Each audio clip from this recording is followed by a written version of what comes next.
Hi, my name is Chuck Vanderstelt with Quadwalls Real Estate Team. I'm here with my Northwest Indiana real estate market update for March 2023. So let's dive in and get started. We're going to start with the trends. I usually start with the trends. Volume is trending down. We sold 18% fewer homes in the month of February 23 compared to a year ago. Inventory is trending down and started to shrink. Prices are up, but boy, have they slowed down quite a bit. Home buyer sentiment, we're seeing more activity in the market from home buyers, but a lot of them just don't seem that excited to be out there buying a home. And the market, does it favor the buyer or does it favor the seller? Right now, I think it favors sellers, but very slightly. So let's go into more details about those trends. We're going to start by looking at home sales that occurred in February 2023.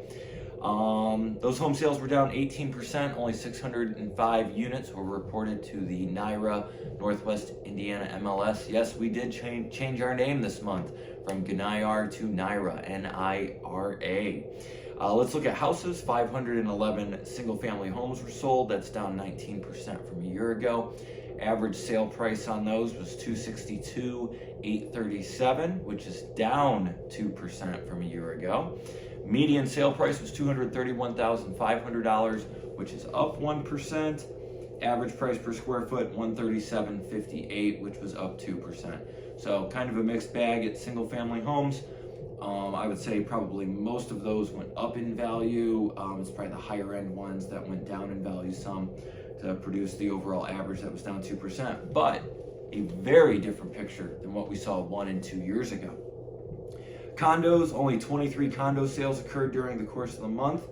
Average sale price of those was $225,817, which was up 2%. Median sale price, $191,500, which was down 2% for the month. Best performing area of the market was townhomes and half duplexes. These had an average sale price of $261,269, which was up 6%. Median sale price of, I might have mixed those up. Average was $261,769, up 6%. Median sale price, $262,062, plus 9%. So townhomes, half duplexes did the best. Luxury homes, I really like to take a look at the luxury market. Luxury homes in Northwest Indiana is any home selling over $500,000. They make up less than 10% of the overall number of homes that sell. So I kind of use that as the benchmark for a luxury home. We had 34 home sales close at over $500,000. Average sale price of those was $668,000, which was down 5% from a year ago. Median sale price $622,000. Those were up 3%. So again, kind of a mixed bag there in the luxury home market. Home buyer activity. So in 2023, what I've started tracking in my spreadsheet is some metrics to measure the strength of home buyer activity in the marketplace. Total number of showings was down 4% compared to a year ago, which to me, I kind of looked at a couple ways. We had a really nice warm February, no big snowstorms. So you think that helped more people get out, against the fact that we saw 19% lower volume in February 23. To see showings only down 4%, I actually think is a good sign, showing a nice rebound in activity. However, the showings per listing in January were 6.4, showings per listing were 6.9 in February of this year. So just a slight increase there. I'd like to see that a little bit higher to feel stronger about home buyer activity. Inventory. So inventory is shrinking. Back in October, I started reporting about how we were seeing more and more homes come onto the market, and was forecasting about when that would change. Surprised to see that we've gone down so much in inventory in such a short amount of time. Some things to look at: year over year comparison. We have 55% more homes for sale now than a year ago, but back at the beginning of January, that was 78%. Under contract pending deals, we have about 1,160. January was 767. February was 978. We should see more homes going under contract as as we get into the spring season and come out of winter, which is what we're seeing. But the next data I think is very important. So it's the number of available listings, so homes for sale, compared to the number of under contract and pending deals. So there were 2.1 listings for every pending deal back in the beginning of January. Beginning of February, that was 1.7. We're starting March with only 1.2 listings per pending or under contract deal. I think that's a big jump. Days on market, January was 73, February was, or I'm sorry, not days on market, days of projected inventory based on the pace of sales right now. January we started with 73, February 65. We're starting March with only 55. When you get around that 60-day mark, to me that's where you start to see buyers having just starting to get a little bit, having the market favor them. Now that we're below that again, 55 days, I think that the market slightly favors sellers. Looking at homes for sale, we started March, we've got 1,228 homes available for sale on the market. Those have an average list price of $379,500, median list price of $335,000.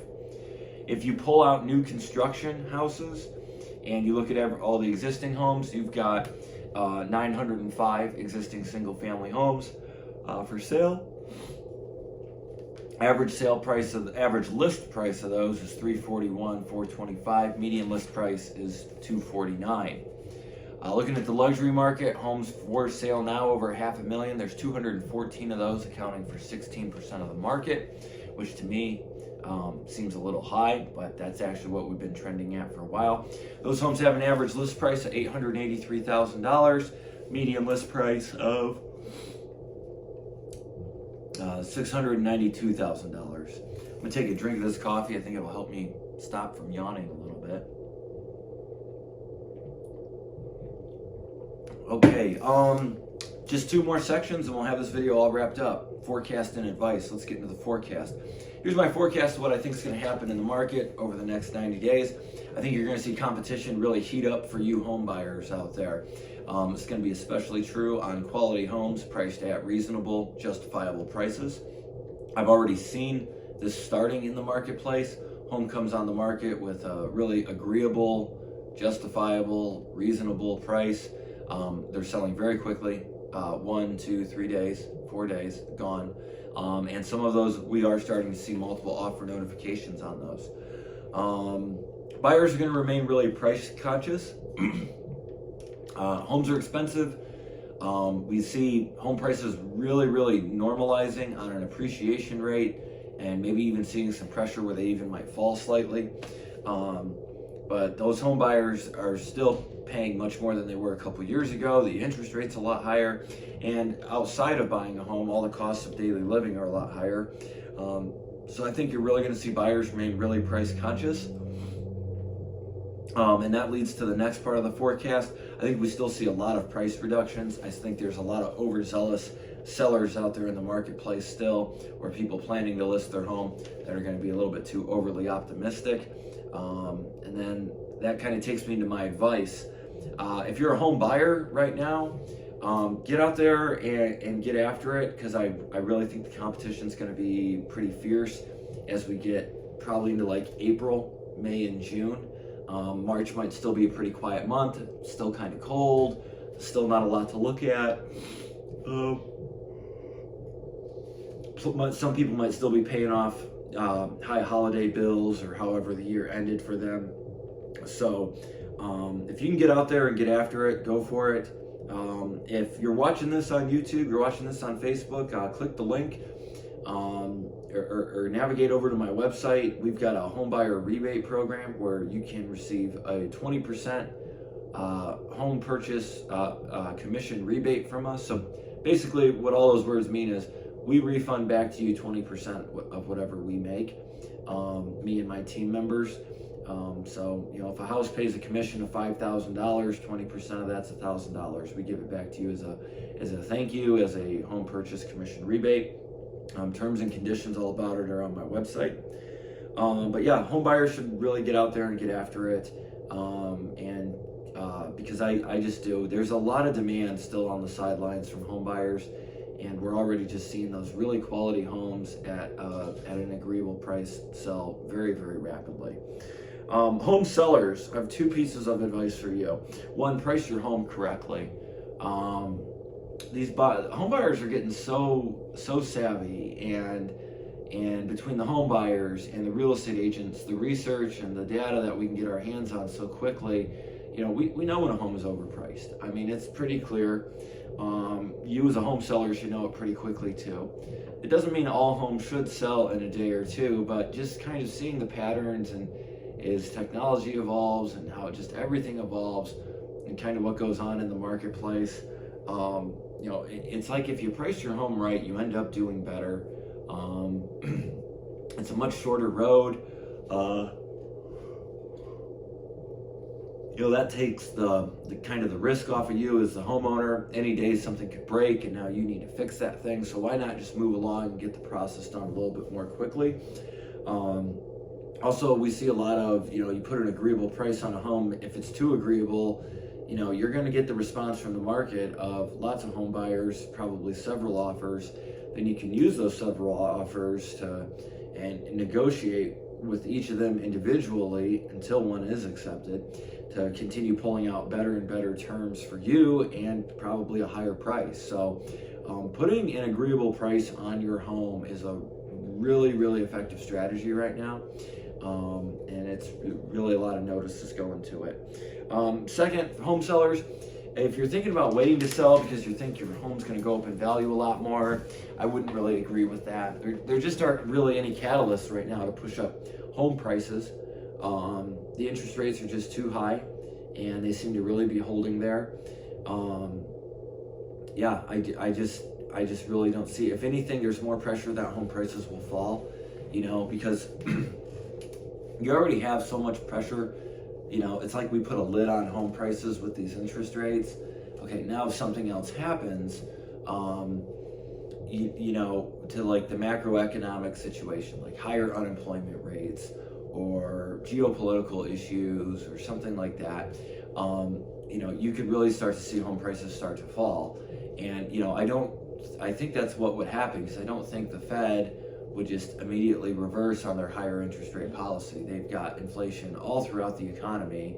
They're not looking only at housing, and they really want to get that under control. So if you're thinking about selling, but you're saying to yourself, maybe I wait 6 more months or a year or 2 years for a higher home price than what I already have, it might be time to cash in the chips now.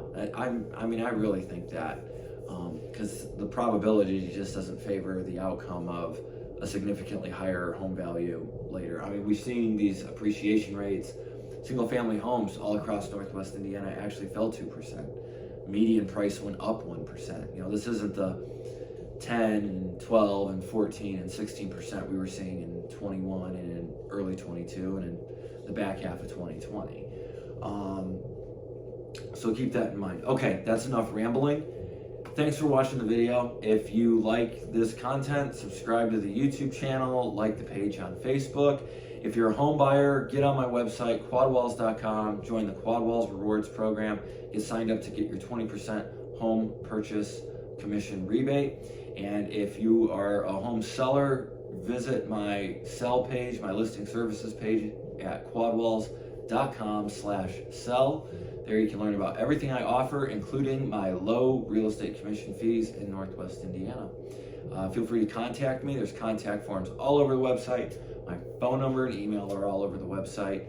Just feel free to contact me. Love to talk with you about your real estate needs. Thanks. Again, Chuck Vanderstelt, leader of the Quadwalls Real Estate Team at